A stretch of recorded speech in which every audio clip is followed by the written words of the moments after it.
Hello, friends. How is everybody doing? What's going on? It's been a while.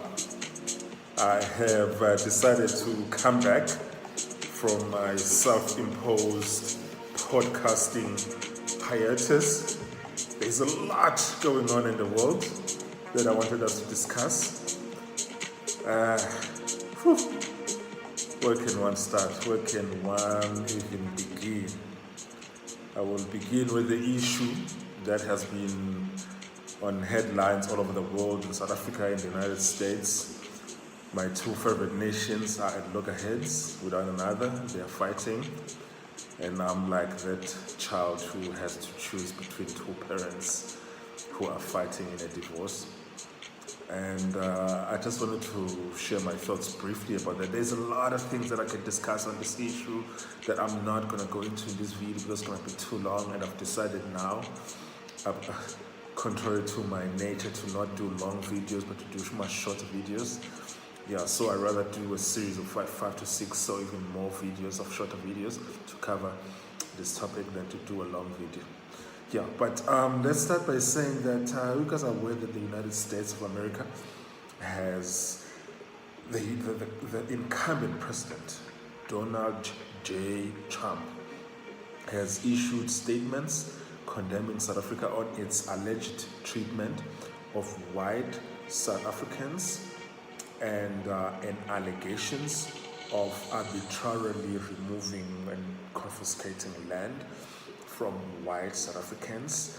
And then there's been some other miscellaneous and incidental topics that are attending to that have been discussed on the news, both in European news outlets, American news outlets, South African news outlets. Podcasters are touching on this. People have been having a field day on this issue. And I thought that maybe this is the right time for me to get back also to contribute my own thoughts on this matter. And I must admit that this is a difficult matter. It's a very complex and nuanced matter, so I don't take it lightly, and I'm not going to treat it superficially. And so, without further ado, we're going to go into it.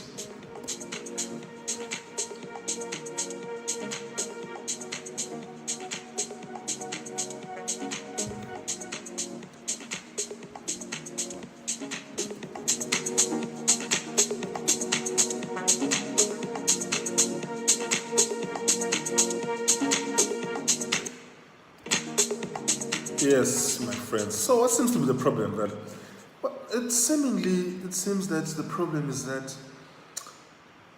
apparently it has come to the attention of the President of the United States that South Africa has been misbehaving, mistreating white people, Afrikaners in particular, white farmers, confiscating land arbitrarily, without any due process, all of those things.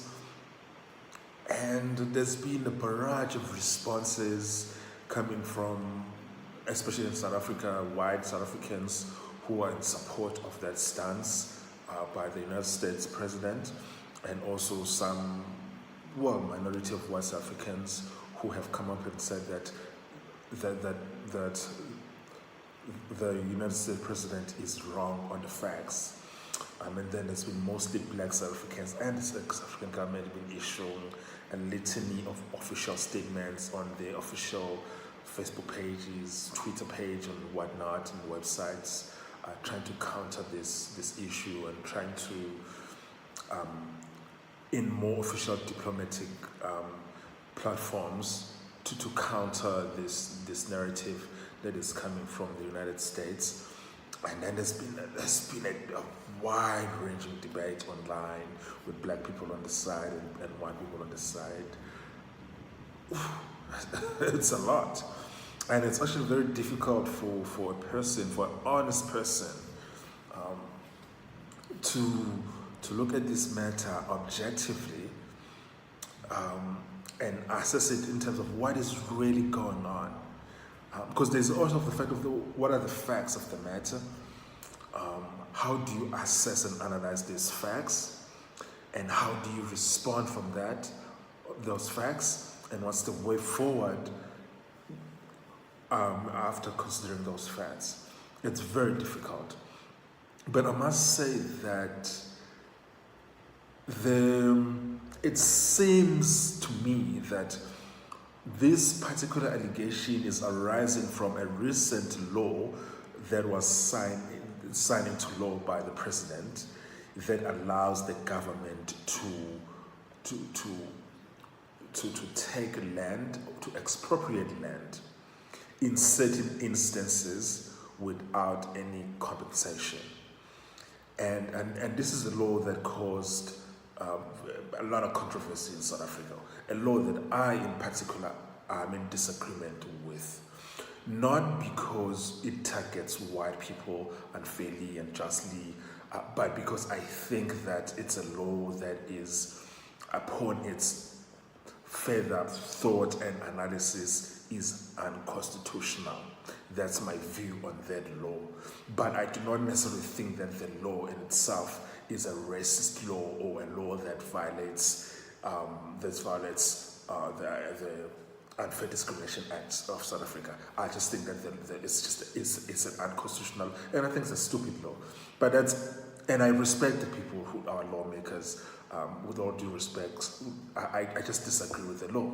Okay, but I don't think that the law, that's not where the issue arises from. This issue arises from the past 30 years of the issues of land reform, which particularly in South Africa targets the returning the land back to black or people of color who were dispossessed unfairly and unjustly in the past 200 years by both apartheid government and colonial governments.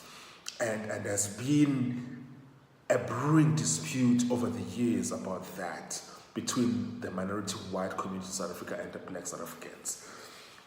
And also, even though redress and restitution, land redress and restitution and reform is part of the South African Constitution, that every part which was negotiated with the white government, it's seemingly that after 94 or after the 96 Constitution, white South Africans have never really fully supported that issue. But they don't dispute the fact that black South Africans were dispossessed of land unfairly and unjustly, and millions of people were affected by this. So there's that. And then also over the years, there's been some allegations by white South Africans that white farmers are being disproportionately being killed and violently being killed on the basis of race, which has on several occasions has been actually proven to be not true. But this allegation has been consistent. No matter how many times the data, the stats, the demographic information is put before them, they persist in presenting these allegations, even though these allegations are simply not true. On account of time, because I'm looking at the time right now, I'm not going to go into the data, the stats, the demographic information, crime rates, murder rates, all of those issues, including the commission of inquiry that was done in 2001, looking into this issue, because white South Africans have been complaining bitterly about this issue in the 90s, which is why in 2001, in 2000, a commission of inquiry was conducted was put in place by Nelson Mandela, Thabo Mbeki, and then a report was released in 2001, which debunked this. I'm not going to go into even the findings of that. I'm not going to go to the findings of murder rates per racial group in South Africa in terms of who is being killed the most, and is it proportionate in terms of population size? I'm not even going to go into that right now because the data, the stats, the demographic information is consistent in one direction, that it is just simply not true.